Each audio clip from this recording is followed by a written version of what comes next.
1984ರ December 2ರಂದು Bhopal ಅನಿಲ ದುರಂತವು ಸಂಭವಿಸಿತು. ಇದು ಭಾರತದ ಇತಿಹಾಸದಲ್ಲಿ ಅತ್ಯಂತ ಕೆಟ್ಟ ಕೈಗಾರಿಕಾ ದುರಂತಗಳಲ್ಲಿ ಒಂದಾಗಿದೆ. ಈ ಘಟನೆಯಲ್ಲಿ ಯೂನಿಯನ್ ಕಾರ್ಬೈಡ್ ಇಂಡಿಯಾ ಲಿಮಿಟೆಡ್ನ ಸ್ಥಾವರದಲ್ಲಿ ರಾಸಾಯನಿಕ ಅನಿಲ ಸೋರಿಕೆಯಾಗಿದ್ದು, ಅದರಲ್ಲಿ ಮೀಥೈಲ್ ಐಸೋಸೈನೇಟ್ ಇತ್ತು.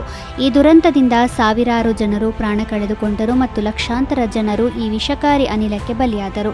ಈ ಘಟನೆಯು ಭೋಪಾಲ್ ನಗರದ ಕೇಂದ್ರ ಪ್ರದೇಶಗಳಲ್ಲಿ ಸಂಭವಿಸಿತು ಮತ್ತು ಹೆಚ್ಚಿನ ಸಂಖ್ಯೆಯ ಜನರ ತಕ್ಷಣದ ಸಾವಿಗೆ ಕಾರಣವಾಯಿತು ಹಾಗೂ ಸಾವಿರಾರು ಜನರು ಜೀವನ ಪರ್ಯಂತದ ಅಂಗವೈಕಲ್ಯಕ್ಕೆ ಒಳಗಾದರು. ಈ ಅಪಘಾತವು ಭಾರತದಲ್ಲಿ ಮಾತ್ರವಲ್ಲದೆ ಪ್ರಪಂಚದಾದ್ಯಂತದ ಕೈಗಾರಿಕಾ ಸುರಕ್ಷತೆ ಮತ್ತು ಪರಿಸರದ ನಿಯಮಗಳ ಪ್ರಾಮುಖ್ಯತೆಯನ್ನು ಎತ್ತಿ ತೋರಿಸಿತು. ಭೋಪಾಲ್ ಅನಿಲ ದುರಂತದ ಕಾರಣ ಡಿಸೆಂಬರ್ 2ನ್ನು ರಾಷ್ಟ್ರೀಯ ಮಾಲಿನ್ಯ ನಿಯಂತ್ರಣ ದಿನವನ್ನಾಗಿ ಆಚರಿಸಲಾಗುತ್ತದೆ. ಮಾಲಿನ್ಯ ನಿಯಂತ್ರಣದ ಬಗ್ಗೆ ಜಾಗೃತಿ ಮೂಡಿಸಲು, ಮಾಲಿನ್ಯ ತಡೆಗಟ್ಟುವ ಕ್ರಮಗಳನ್ನು ಉತ್ತೇಜಿಸಲು ಮತ್ತು ಪರಿಸರ ಸಂರಕ್ಷಣೆಯ ಮಹತ್ವವನ್ನು ವಿವರಿಸಲು ಈ ದಿನವನ್ನು ಆಚರಿಸಲಾಗುತ್ತದೆ. ಕೈಗಾರಿಕೆಗಳು, ಸರ್ಕಾರಗಳು ಮತ್ತು ಸಾರ್ವಜನಿಕರು ಪರಿಸರವನ್ನು ರಕ್ಷಿಸುವ ಮತ್ತು ಮಾಲಿನ್ಯವನ್ನು ನಿಯಂತ್ರಿಸುವ ಜವಾಬ್ದಾರಿಯನ್ನು ಅರಿತುಕೊಳ್ಳುವುದು ಈ ದಿನದ ಉದ್ದೇಶವಾಗಿದೆ. ಯುನೈಟೆಡ್ ಅರಬ್ ಎಮಿರೇಟ್ಸ್ ಅಂದರೆ UAEಯು 1971ರ ಡಿಸೆಂಬರ್ 2ರಂದು ರಚನೆಯಾಯಿತು. Abu Dhabi, Dubai, Sharjah, Ajman, Al Quwain ಮತ್ತು ಹುಜೈರಾ ಎಂಬ 6 ಎಮಿರೇಟ್ಗಳು ಒಕ್ಕೂಟವನ್ನು ರಚಿಸುವ ಮೂಲಕ ಸ್ವತಂತ್ರ ದೇಶವಾಗಿ ಒಗ್ಗೂಡಿದ ಈ ದಿನವು UAEಯ ಇತಿಹಾಸದಲ್ಲಿ ಐತಿಹಾಸಿಕ ತಿರುವು ನೀಡಿತು. ರಾಸ್ ಅಲ್ ಖೈಮಾ ಕೂಡ 1972ರಲ್ಲಿ ಸೇರಿಕೊಂಡಿತು. ಆ ಮೂಲಕ ಒಟ್ಟು 7 ಎಮಿರೇಟ್ಗಳಾದವು. ಅಬುಧಾಬಿಯ ಆಡಳಿತಗಾರರಾಗಿದ್ದ ಮತ್ತು ನಂತರ UAEಯ ಮೊದಲ ಅಧ್ಯಕ್ಷರಾದ ಶೇಖ್ ಜಾಯೆದ್ ಬಿನ್ ಸುಲ್ತಾನ್ ಅಲ್ ನಹಿಯಾನ್ ಅವರು ಈ ಒಕ್ಕೂಟದ ರಚನೆಯಲ್ಲಿ ಪ್ರಮುಖ ಪಾತ್ರ ವಹಿಸಿದರು. ಮಧ್ಯಪ್ರಾಚ್ಯ ಏಷ್ಯಾದಲ್ಲಿರುವ UAE 1873ರಿಂದ 1947ರವರೆಗೆ ಬ್ರಿಟಿಷ್ ಭಾರತದ ಅಡಿಯಲ್ಲಿತ್ತು. ಅದರ ನಂತರ ಈ ಆಡಳಿತವು ಲಂಡನ್ನ ವಿದೇಶಾಂಗ ಇಲಾಖೆಯಿಂದ ಕಾರ್ಯನಿರ್ವಹಿಸಲು ಪ್ರಾರಂಭಿಸಿತು. ಗ್ರೇಟ್ ಬ್ರಿಟನ್ನೊಂದಿಗಿನ ಒಪ್ಪಂದಗಳನ್ನು ಪೂರ್ಣಗೊಳಿಸಿದ ನಂತರ UAEಯು 1971ರ ಡಿಸೆಂಬರ್ 2ರಂದು ಸ್ವಾತಂತ್ರ್ಯವನ್ನು ಘೋಷಿಸಿತು. UAEಯಲ್ಲಿ ಡಿಸೆಂಬರ್ 2ನ್ನು ರಾಷ್ಟ್ರೀಯ ದಿನ ಎಂದು ಆಚರಿಸಲಾಗುತ್ತದೆ. ಈ ದಿನವು UAE ಒಕ್ಕೂಟ ಮತ್ತು ಅದರ ಪ್ರಗತಿ, ಸಮೃದ್ಧಿ ಮತ್ತು ಏಕತೆಯನ್ನು ಸಂಕೇತಿಸುತ್ತದೆ. 1982ರ ಡಿಸೆಂಬರ್ 2ರಂದು ಅಮೆರಿಕದಲ್ಲಿ ಡಾಕ್ಟರ್ ಬಾರ್ನೆ ಕ್ಲಾರ್ಕ್ ಎಂಬ ರೋಗಿಗೆ ಕೃತಕ ಹೃದಯವನ್ನು ಅಳವಡಿಸಲಾಯಿತು. ಈ ಕೃತಕ ಹೃದಯವು ಜಾರ್ವಿಕ್ 7 ಎಂಬ ಹೆಸರಿನದ್ದಾಗಿದ್ದು, ಇದನ್ನು ಡಾಕ್ಟರ್ ರಾಬರ್ಟ್ ಜಾರ್ವಿಕ್ ಮತ್ತು ಅವರ ತಂಡ ಅಭಿವೃದ್ಧಿಪಡಿಸಿತು. ಉತಾಹ್ ವಿಶ್ವವಿದ್ಯಾಲಯದ ವೈದ್ಯರು ಈ ಶಸ್ತ್ರಚಿಕಿತ್ಸೆಯನ್ನು ಮಾಡಿದ್ದರು. ಈ ಶಸ್ತ್ರಚಿಕಿತ್ಸೆಯನ್ನು ವೈದ್ಯಕೀಯ ಜಗತ್ತಿನಲ್ಲಿ ಒಂದು ಪ್ರಮುಖ ಸಾಧನೆ ಎಂದು ಪರಿಗಣಿಸಲಾಗಿದೆ. ಬಾರ್ನೆ ಕ್ಲಾರ್ಕ್ ಎಂಬ ದಂತವೈದ್ಯರು ಹೃದಯಾಘಾತದಿಂದ ಬಳಲುತ್ತಿದ್ದರು. ಅವರ ಜೀವ ಉಳಿಸಲು ಈ ಕೃತಕ ಹೃದಯವನ್ನು ಕಸಿ ಮಾಡಲಾಗಿತ್ತು.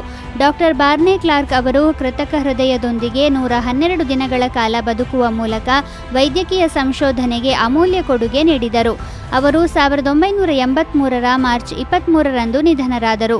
ಈ ತಂತ್ರಜ್ಞಾನದ ಆರಂಭದ ದಿನಗಳಲ್ಲಿ ಹಲವು ಸವಾಲುಗಳಿದ್ದರೂ ಕೂಡ ಈ ಶಸ್ತ್ರಚಿಕಿತ್ಸೆಯು ಹೃದ್ರೋಗ ಚಿಕಿತ್ಸಾ ಕ್ಷೇತ್ರದಲ್ಲಿ ಮೈಲಿಗಲ್ಲು ಎಂದು ಸಾಬೀತಾಯಿತು. 1804ರ ಡಿಸೆಂಬರ್ 2ರಂದು ಪ್ಯಾರಿಸ್ನ ಪ್ರಸಿದ್ಧ ನೋಟ್ರೆಡೇಮ್ ಕ್ಯಾಥೆಡ್ರಲ್ನಲ್ಲಿ ನೆಪೋಲಿಯನ್ ಬೋನಪಾರ್ಟೆಯ ಪಟ್ಟಾಭಿಷೇಕವಾಯಿತು. ಈ ಸಮಾರಂಭದಲ್ಲಿ ನೆಪೋಲಿಯನ್ ಫ್ರೆಂಚ್ ಚಕ್ರವರ್ತಿಯಾಗಿ ಕಿರೀಟವನ್ನು ಧರಿಸಿದ. ಆ ಸಮಯದಲ್ಲಿನ ಸಂಪ್ರದಾಯದಿಂದ ದೂರವಾದ ಅಸಾಮಾನ್ಯ ಕ್ರಮ ಇದಾಗಿತ್ತು. ಯಾಕೆಂದರೆ ಸಾಮಾನ್ಯವಾಗಿ ಪೋಪ್ ಚಕ್ರವರ್ತಿಗೆ ಕಿರೀಟವನ್ನು ಇಡಿಸುತ್ತಾರೆ. ಆದರೆ ನೆಪೋಲಿಯನ್ ಸ್ವತಃ ಕಿರೀಟವನ್ನು ಧರಿಸಿಕೊಂಡ. ಅವನ ಶಕ್ತಿ ಮತ್ತು ಆಳ್ವಿಕೆಯು ಯಾವುದೇ ಧಾರ್ಮಿಕ ಅಥವಾ ಇತರ ಅಧಿಕಾರವನ್ನು ಅವಲಂಬಿಸಿಲ್ಲ, ಬದಲಾಗಿ ಅವನ ಸ್ವಂತ ಸಾಮರ್ಥ್ಯದ ಫಲಿತಾಂಶವಾಗಿದೆ ಎಂಬ ಸಂದೇಶವನ್ನು ಇದು ನೀಡಿತು. ಸಮಾರಂಭದಲ್ಲಿ ಪೋಪ್ ಪಯಸ್ 7 ಸಹ ಉಪಸ್ಥಿತರಿದ್ದರು, ಆದರೆ ಅವರ ಪಾತ್ರವು ಸೀಮಿತವಾಗಿತ್ತು. ಈ ಘಟನೆಯು ನೆಪೋಲಿಯನ್ ಯುಗದ ಆರಂಭವನ್ನು ಗುರುತಿಸಿತು ಮತ್ತು ಯುರೋಪಿಯನ್ ಇತಿಹಾಸದಲ್ಲಿ ಅಧಿಕಾರ ಮತ್ತು ಚರ್ಚ್ ನಡುವಿನ ಬದಲಾಗುತ್ತಿದ್ದ ಸಮೀಕರಣಗಳಲ್ಲಿ ಒಂದು ತಿರುವು ಎಂದು ಪರಿಗಣಿಸಲ್ಪಟ್ಟಿತು. ನೆಪೋಲಿಯನ್ ಬೋನಪಾರ್ಟೆ 1769ರ ಆಗಸ್ಟ್ 15ರಂದು ಜನಿಸಿದ. ಫ್ರೆಂಚ್ ಕ್ರಾಂತಿಯ ಸಮಯದಲ್ಲಿ ನೆಪೋಲಿಯನ್ ಖ್ಯಾತಿಯನ್ನು ಪಡೆದ. ಅವನು ಫ್ರಾನ್ಸನ್ನು 1804ರಿಂದ 1814ರವರೆಗೆ ಮತ್ತು ಪುನಃ 1815ರ ಮಾರ್ಚ್ 20ರಿಂದ ಜೂನ್ 22ರವರೆಗೆ ಆಳಿದ. ನೆಪೋಲಿಯನ್ ಬೋನಪಾರ್ಟೆ 1821ರ ಮೇ 5ರಂದು ಅಟ್ಲಾಂಟಿಕ್ ಸಾಗರದ ಸೇಂಟ್ ಹೆಲೆನಾ ದ್ವೀಪದಲ್ಲಿ ಕೊನೆಯುಸಿರೆಳೆದ. ಗುಲಾಮಗಿರಿ ನಿರ್ಮೂಲನೆಗಾಗಿ ಅಂತಾರಾಷ್ಟ್ರೀಯ ದಿನವನ್ನು ಪ್ರತಿ ವರ್ಷ ಡಿಸೆಂಬರ್ 2ರಂದು ಆಚರಿಸಲಾಗುತ್ತದೆ. ಮಾನವ ಕಳ್ಳಸಾಗಣೆ, ಬಾಲಕಾರ್ಮಿಕತೆ, ಬಾಲ್ಯ ವಿವಾಹ ಮತ್ತು ಬಲವಂತದ ದುಡಿಮೆ ಸೇರಿದಂತೆ ಎಲ್ಲ ರೀತಿಯ ಆಧುನಿಕ ಗುಲಾಮಗಿರಿ ಪದ್ಧತಿಗಳನ್ನು ಕೊನೆಗೊಳಿಸುವ ನಿಟ್ಟಿನಲ್ಲಿ ಜಾಗೃತಿ ಮೂಡಿಸಲು ಈ ದಿನವನ್ನು ಸಮರ್ಪಿಸಲಾಗಿದೆ. ಯುನೈಟೆಡ್ ನೇಷನ್ಸ್ ಜನರಲ್ ಅಸೆಂಬ್ಲಿಯು 1949ರ ಡಿಸೆಂಬರ್ 2ರಂದು ನಿರ್ಣಯ 317 ಅಂಗೀಕರಿಸಿತು ಮತ್ತು ಮಾನವ ಕಳ್ಳಸಾಗಣೆ ಹಾಗೂ ವೇಶ್ಯಾವಾಟಿಕೆ ಶೋಷಣೆಯನ್ನು ತಡೆಗಟ್ಟಲು ಹಾಗೂ ತೊಡೆದುಹಾಕಲು ಅಂತಾರಾಷ್ಟ್ರೀಯ ಪ್ರಯತ್ನಗಳಿಗೆ ಕರೆ ನೀಡಿತು.